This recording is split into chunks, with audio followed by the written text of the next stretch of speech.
So I'm here with Gakunju Kaigwa, legend of the Kenyan art scene, renowned sculptor. We're just going to talk about art education in Kenya. So just a brief intro about yourself. Where did the journey as a sculptor really begin? Well, art was something that I was fortunate enough to be in schools where it was nurtured as a subject. All the way through primary, I showed some sort of, um, I guess, awareness. It's something I think back to way, way back, to like a lot of drawing and painting. And then in high school, I had a brilliant art teacher for 6 years.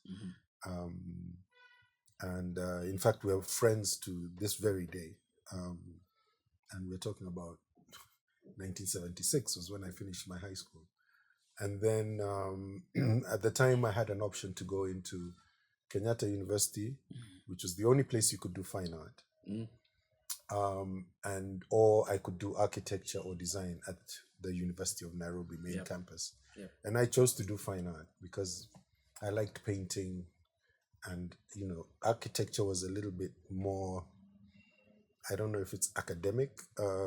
There's a lot of maths involved, or so I perceived. Design was what they used to call commercial art. So, but I did want to be an artist. The only issue with doing fine art at KU was that Kenyatta University was that you had to do education as well. They were interested in training art teachers, not artists. So it was mandatory for us to do the education part, which meant we were doing curriculum development, child psychology, statistics, communication and technology, comparative education, etc., how to do lesson plans and so on. Mixed in with learning how to use new materials in graphics, painting, sculpture, which were the three main areas that we did. And then there was also ceramics. And so that was a 3-year course. And it's, I think, sometime in the middle of sort of my second year that it dawned on me that, this is actually what I'm going to be doing the rest of my life. It was one of those moments where you go, wow, this is it. I don't need to look further. This is really what I want to do. Right. And so when I left KU, I worked briefly in the civil service, more under sort of duress from my parents who wanted me to have a job. And after the 2 years, I was totally fed up. I just said, my brain is just dying. So I quit, much to the concern of both my parents, because that was my regular income. And I became a freelance artist. My major at the time, when I was in as an undergraduate student, was painting. I wasn't too keen on any of the three-dimensional art forms. And it's only later that I kind of drifted into sculpture as something that I was doing as an experimental side thing, which then took over. And I stopped painting and became a sculptor. Right. Yeah. So Gregory Maloba would have taught you in your first year, is that He correct? taught me in my first year. And he was quite the character. He was very business as usual, very, this is what we're doing. And, everything was very, this is it, let's get on with it. And of course, his reputation at the time was that he was pretty well known for a lot of commissioned, like, large-scale works. He had done some friezes in the Central Bank of Kenya building along Haile Selassie Avenue. He had done lots of more kind of government sort of commissioned work. He had a fountain at Safari Park Hotel, which was famous for a very long time. 2 women kneeling with a pot in between, where the water sprayed up. It was quite a landmark sort of piece. So his line was very much in very big, very bold.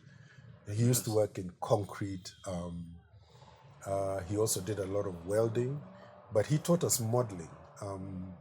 And even at the time, in that year that he was teaching us, his eyesight was kind of fading, partly because of, and this is my understanding from people who knew him, because of how much time he'd spent welding in the past. He used to wear these, these, they say these glasses that look like Coke bottles. Yes. Yeah, that's how bad his eyesight was. Wow. It was these really thick lenses. But he was brilliant, and we were very sad to sort of see him go after that first year. Yes. But then in came a new sculpture professor, lecturer, called Louis Mwaniki. And so he taught us second year. And then in the third year, we had to choose, actually, no, the second year, we had to take, as an elective, we had to choose between graphics, textiles, and painting. We had to take one 2D and then one 3D, which was either ceramics or sculpture. And I chose to do sculpture, which turned out to be a little bit regrettable. But I, looking back, I think it's the path that I needed to go down. Yeah. But Mwaniki was a bit of an authoritarian.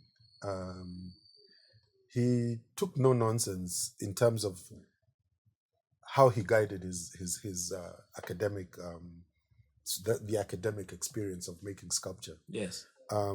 If you worked on something, say, that was your own idea, it didn't count for anything.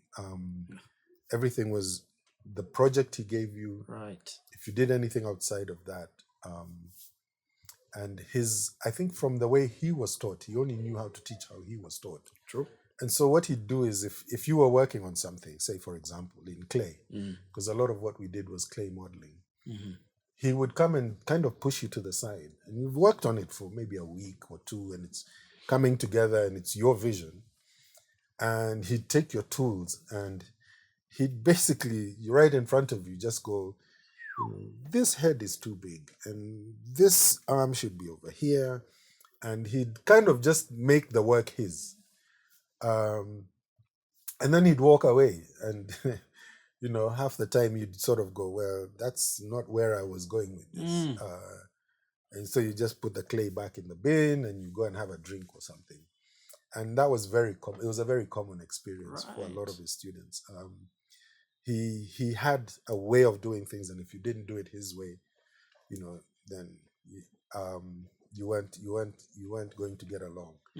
The other thing he did was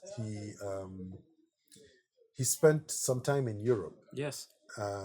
He was in Italy, in fact. At the time, I think he even had an Italian wife.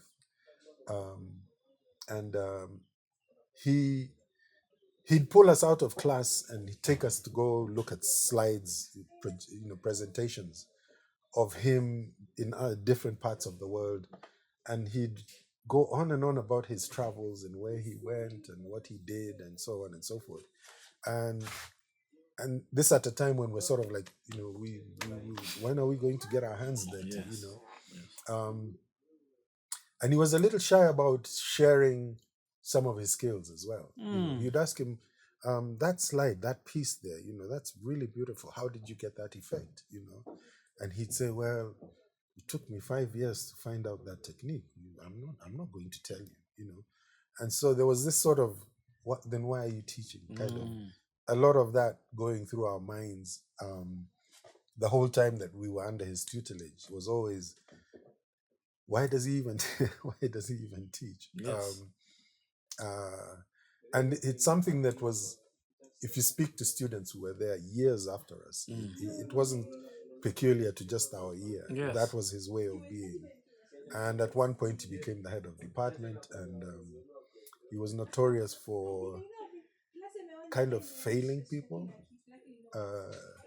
or just making sure you just got a low enough grade so that it became difficult for you to do postgraduate work.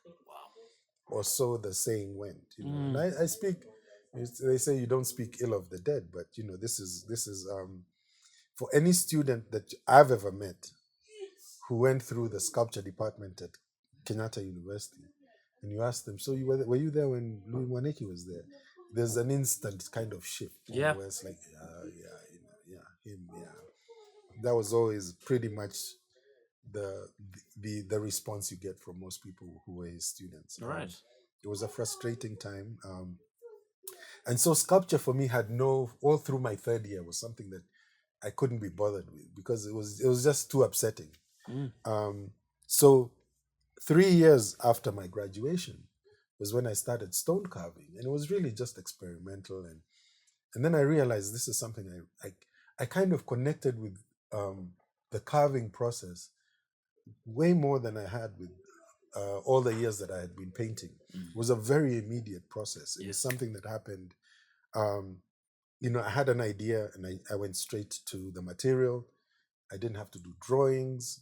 With painting, there was lots of sketching. What colors am I going to use, and so on and so forth. It was a very labored, very kind of very dramatic experience. Yeah. My painting, Yeah. sculpture just happened. Yeah. And so I loved it. I instantly sort of went, wow, this is what I need to be doing. And I put away my paintbrushes and all my paints, and I started sculpting, and I haven't stopped since. Right. So yeah. Circling back to how Moniki taught, like, were you aware of the Makerere School of Fine Art and that history, and how Maloba and Moniki both were students under Margaret Trowell? Did you or any other students know anything about that? Yes, we did. We did, actually. Yeah. I mean, there was a whole generational thing where, you had people like, and it was a mixture. It was a very East African sort of experience. Yes. Eli Monjao from Tanzania, Yes. Francis Nagenda. There was, and he came back to teach at ISK in the later years. Another Ugandan painter whose name escapes me at the moment, but there was in a sense the same way that only KU had a course that we could do as fine artists. Yes. Makerere was like that for many years. Yes. If you were a fine artist, you had no option but to go to Makerere. And so there was definitely sort of a way in which the curriculum was sort of Very true.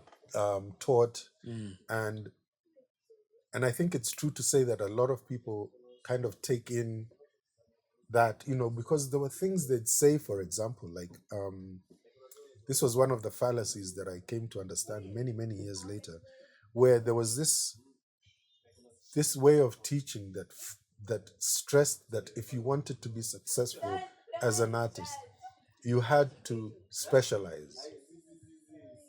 And by specialize, I mean, say, for example, you wanted to be a successful painter.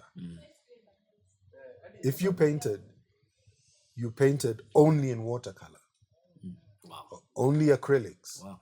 only oil paints, Really? nothing else. That was your area, okay? And you had to study and study and study and work in that one particular medium that you had picked out. And this was the fallacy of a lot of what we were taught, in that we believed it in a sense. If you were a sculptor, you were a stone carver or a wood carver, or you worked in metal. You didn't cross over into other media. That's the only way that success was going to come your way. So, and I kind of, in a way, I bought into that, because for the first 6 years I was a sculptor, I did nothing but stone carving. And proudly so. People would ask me, so what do you do? I say, I'm a stone carver, They say, so what other medium do you have? What other? And I'd say, no, I only work with stone. Different types of stone, yes. Yes. But only stone. And only later did it dawn on me that working with wood as a carving material, learning to weld in steel as a form of fabrication, casting, making models and making molds, and then casting in different materials, whether concrete or resin and fiberglass, was something that I was actually allowed to do. Yeah, so that was a bit of an eye-opener, that sense of the release that came with that, because in a sense, it's kind of like I had been speaking one language. Yes. And when I started branching into these other materials, I became, in a sense, multilingual. I could now express myself if I needed to do something a particular scale in metal very quickly, as opposed to trying to look for a piece of stone that was, so big that I didn't even have the equipment to handle it. Right. I could now fashion something in fiberglass, which Yes. was a lot lighter and Yes. still have the same effect. And so when I finally opened up and started learning all these other mediums, it was just it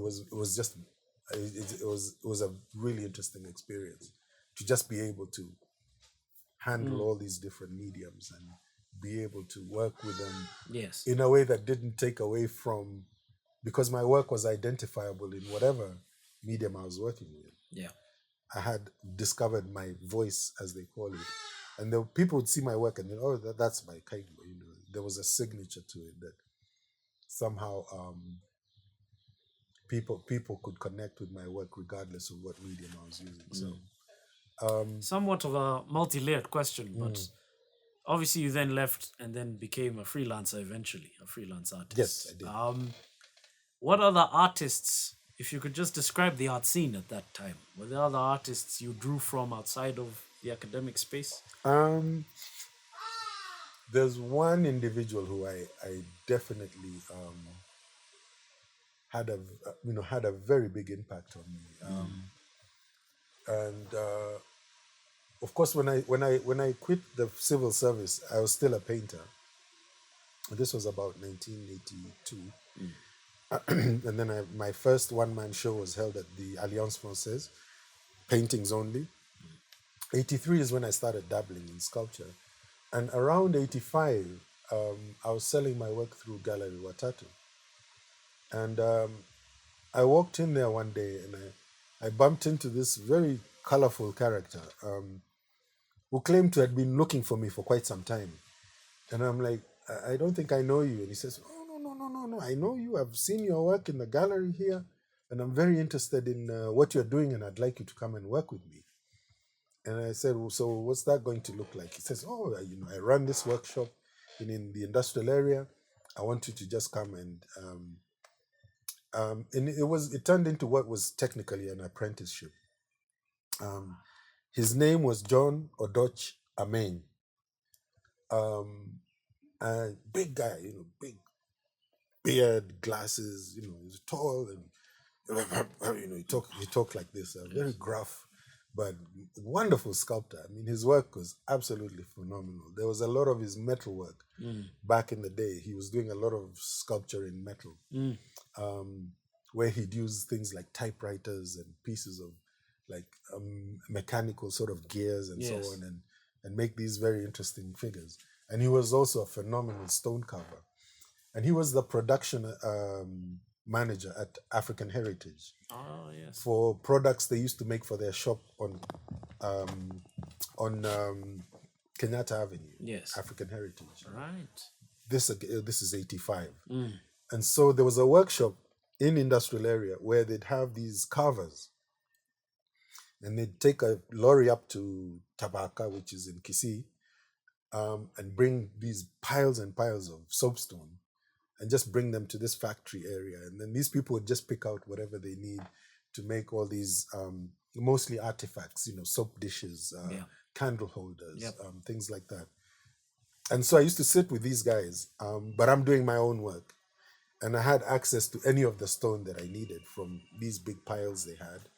And then Odoch would be walking around, checking on everything, like quality control and so on.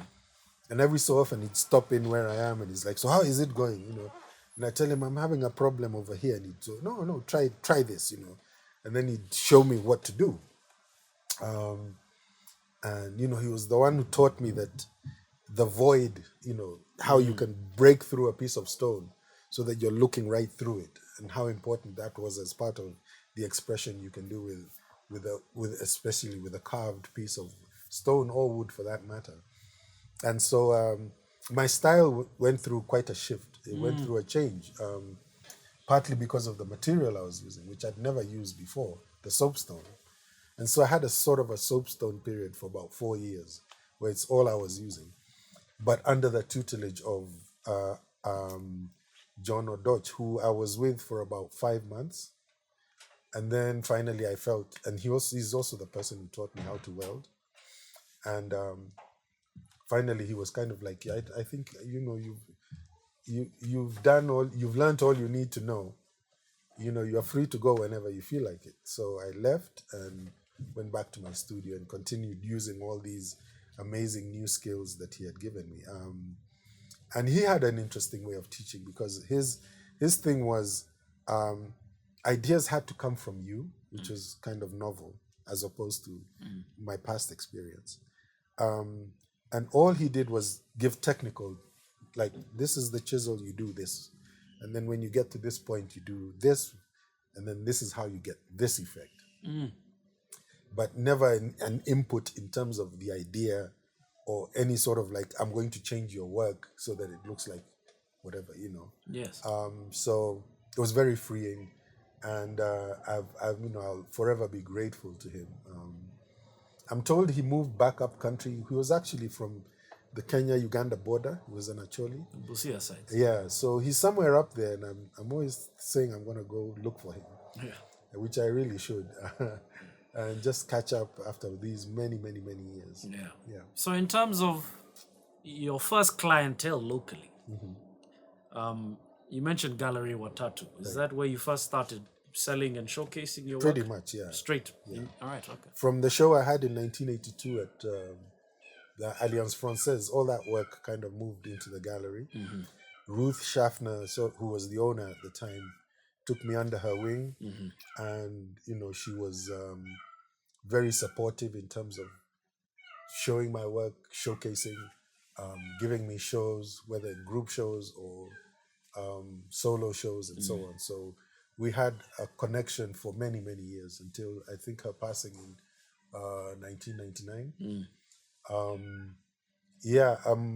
So back then, a lot of the people buying the work would be, people who've come into, let's just call them what they were, mostly tourists, people who've come to visit Kenya, Yes. art lovers, and Gallery Watatu at the time, sort of the mid to sort of the late 80s, was kind of the premier art gallery in Nairobi. There were other smaller places, but Gallery Watatu was run on sort of a very different level in terms of its professionalism. She owned a gallery also in California, in Santa Barbara. And so she had a sister gallery, and she was very adept at sort of bringing people in and getting coverage as well. She's given a lot of credit for highlighting the works of people like Saint Wadu, Wanyu Brush. She kind of had this thing where, and I think I was sort of an exception, where she encouraged artists to get as little sort of formal education as possible. She was interested in what she called naive art, which was people who've never been to art school. In her mind, that was what was pure, sort of in no way sort of changed by whatever ideas artists were getting in the art schools of the time. And so she was a big, big supporter of that. And she built up the reputations of quite a few, kind of big name artists, people like Jack Katarikawe, Charles Sekano. There's a whole sort of generation, if you will, of artists who passed through her gallery, and she really elevated them to that level where they were recognized, if not just regionally, sort of like internationally as well. Oh, yeah. And that was early in the day, before, social media and, where you could put things on Instagram. I'd be fascinated to know how she'd have run her gallery in this day and age with the internet and so on. But and she was a very shrewd businesswoman as well. She knew how to market the work, and she was fair. She treated her artists well. Yeah. You To did some degree, yeah. You did some traveling and some further studies, I believe. I did. I was fortunate enough, actually, purely by chance, to get a full scholarship to Italy through Gallery Watatu. All right. I walked into the gallery one day, and they were shipping a lot of artwork over to the International Casino up by the museum, which at the time was directed The director was a guy called Ludovico Gnecchi. He was an Italian, and he was really expanding the place. He was, if you remember the casino, it had lots of restaurants, and it wasn't just about the gambling. Yeah. It was a place you went with your family to have a meal. Yep. There was a disco place. There was like lots and lots going on, and he was very instrumental in that. And he was starting a new gallery, a new restaurant called La Galleria. And I walked into a tattoo one day, and they were loading up this van. And Ruth asks me, "Are you doing anything?" And I said, "No." "Well, let's go take these artworks. You can help hang them." And they were being hung in the gallery, quote unquote, the restaurant. The idea being that people, as they have their meals, could look at artwork on the walls and could buy it as part of the whole experience of the restaurant. And as we're hanging up all these paintings and taking them out of, the packaging and whatever, Ruth started a conversation with this Ludovico guy, and she says, "Look at what we're doing to beautify your place. Why don't you do something in return for the gallery?" And he goes like, "What?" And she says, "Why don't you take one of our artists, to Italy, just sponsor them?" And the guy goes, "Sure, why not?" And she goes, "How about this guy right here?" And I turn around, I'm like, "Who, me?" And he goes, "Yes, wouldn't you like to go to Italy?" And I said, "Yeah, I guess. So what are you going to do about it?" So I said, "Well, I don't know. I don't know whether I'd go and do a residency. I don't know what. And then the opening of the gallery was in about 2 weeks. And so we left it at that. And I thought, yeah, this guy's joking, right? So fast forward to the opening night of the restaurant. And I bump into Ludovico, we're having wine and, bitings. And he asks me, "Aren't you the guy I said I'd sent to Italy?"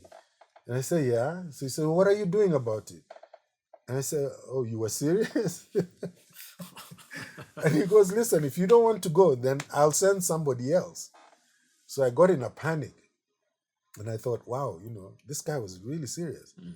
And so I went to a company in town that used to import and sell Italian stone, marble, from Carrara, which is like the premier sort of world capital of marble. And they sent a fax back then. You know what a fax is, right? Yes, sir. They sent a fax to their head office in Carrara. Yes. And somebody in their head office went to the school in Carrara called the Accademia di Belle Arti. And they got the application forms for the school, faxed them to Nairobi. So I take them to the Italian Cultural Center, and they translated everything for me. And I applied and was accepted to the Academy of Fine Art in Carrara. This is in 1988.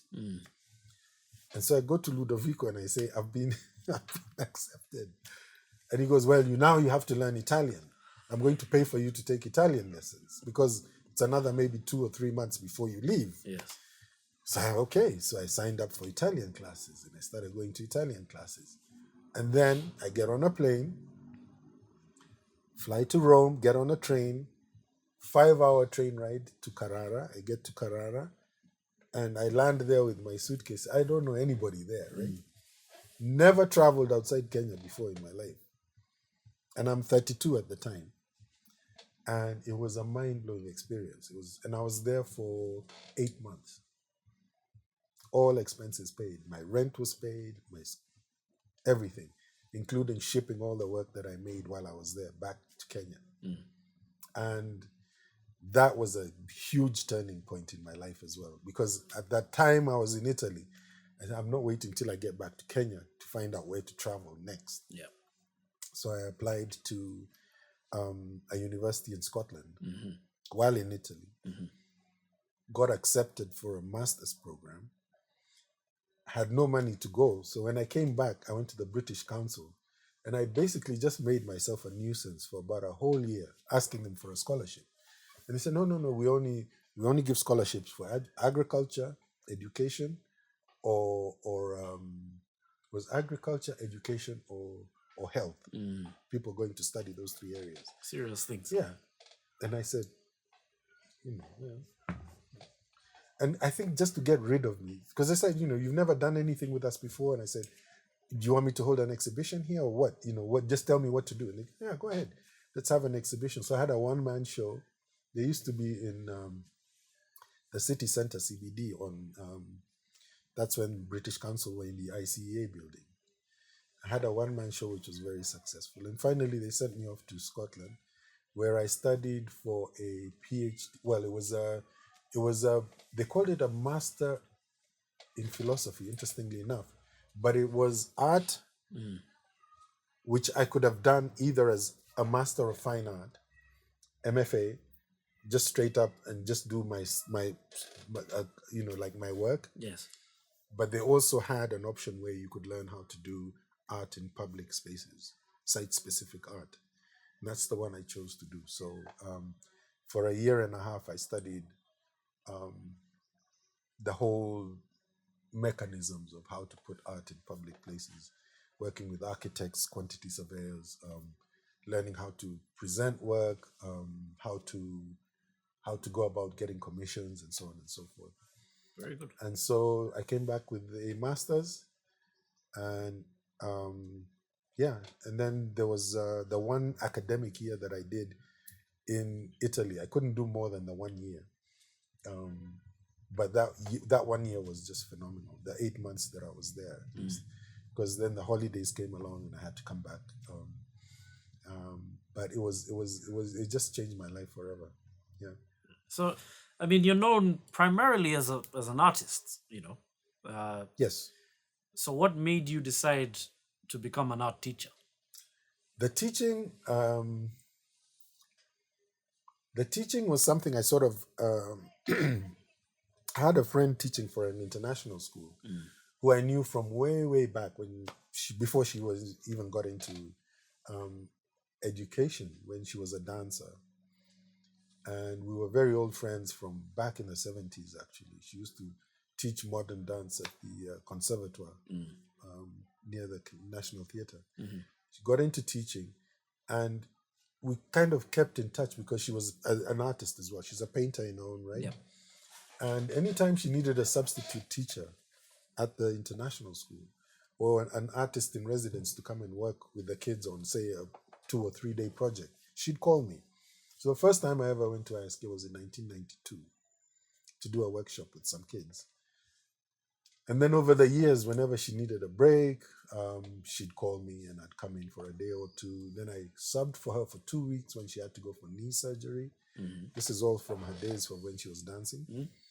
And then in 2012, she had to have major back surgery in the UK. Her name's Liza McKay.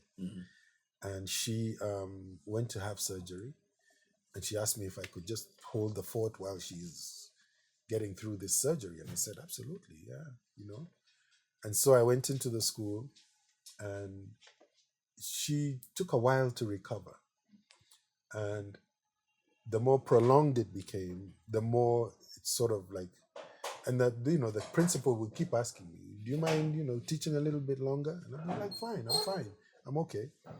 And I really I started to understand and to enjoy the whole process, because the thing about when you have knowledge, if you're not sharing it, in my mind, then it's only helpful to yourself. When you share your experiences, you share your knowledge, especially with kids who are really switched on, and then you watch what they do with it. It's a very satisfying experience. And then also you learn more from your students than you do teaching, really. They're fearless, So I learned very early on never to tell my kids they can't do something. Now, I'd say things like, even with my years of experience, I wouldn't try doing that. And time and again, they'd prove me wrong. They'd bring me something and I'd go, oh, okay. So, yeah, that kind of, just fearlessness is something that I kind of started picking up myself. Right. Where I'd be like, why am I telling myself I can't do this? Yeah, let me just roll with it. Or even if I don't, let me say I can and then figure out how to do it. And over the years, I've done commissions where I had no clue what I was doing, but I learned. You say yes, and then you find out how to do it. Or you find people who know how to do it to work with. And that's worked well for me as well. Yeah. But teaching then, I think she kind of had to eventually retire And I was left sort of just in this space where I was like, okay, while they're looking for somebody else, and then they found somebody else, and then they made me a part timer, which worked perfectly because then I was teaching part time and I was in my studio at the same time. So I sort of had the best of both worlds, Yeah. and that's worked well for me until this year when I am now 2012. We're looking at 12 years of teaching, Yeah. and now I'm actually going back into just making my own work. Yeah. Yeah. Circling back to, I guess, formal art education in Kenyan universities, given that so much, particularly from the 70s onwards, so much of our most revered, famous, well sold artists never trained at KU or UN for that matter. What relevance do you think that university course has within the art scene or had within the art scene during that time? Well, the thing about the thing about formal art education is it what it does is it introduces you to, first of all, the wider world of art making, which I think is important. Um, it helps if the people teaching you are incorporating you, first of all, where you are as the space where you inhabit as a creative, right? And also, and then from there on into a wider sort of the way we were taught history, say for example, when we were in like high school and whatever, we did no African history whatsoever, or very little. Yeah. You were taught, about World War II and and the Greeks and the Romans and whoever. So there was this sort of disconnect in the sense that you're learning about other people. Um, I think what art, when it's taught in its fullness, not just how to pick up a chisel or how to work with clay or how to fix a piece of wire so that you can make it, into something else. Along with that comes art appreciation. You start to understand the bigger picture in the sense of where you fit in, even as an artist, in the wider world, whether East African or African for that matter. And of course, one of the big debates has always been, are you an African artist because you're an African, or what about your work makes it African if you're using materials like paint and brushes and on canvas and so on and so forth. And that's material for a whole different conversation. Yes. But one of the things I appreciated about being at KU was that, first of all, I learned to use materials I never knew how to use before. Because the first year you're doing graphics, you're doing textiles, you're doing ceramics, you do everything before you pick your major and your minor. And so that, in a sense, sort of broadens your mind as to the possibilities or ways in which you can start to choose where your creativity is taking you. Yeah. If you're into textiles, you might decide maybe fashion is the way to go, or creating fabrics. Or if you're a ceramicist, you might decide, I'm going to be making pots and beautiful sort of functional objects with clay. Yeah. So that was opened up for us as options. Yes.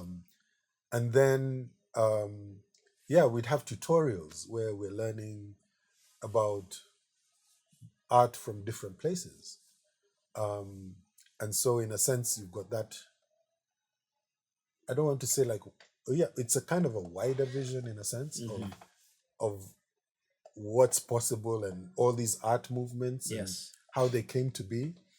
And one of the things about when we were at KU in my years, which was I joined in 77 in my first year, and the art department was fairly small because my class was like 14 students. I think the second years ahead of us were maybe about 10 or so.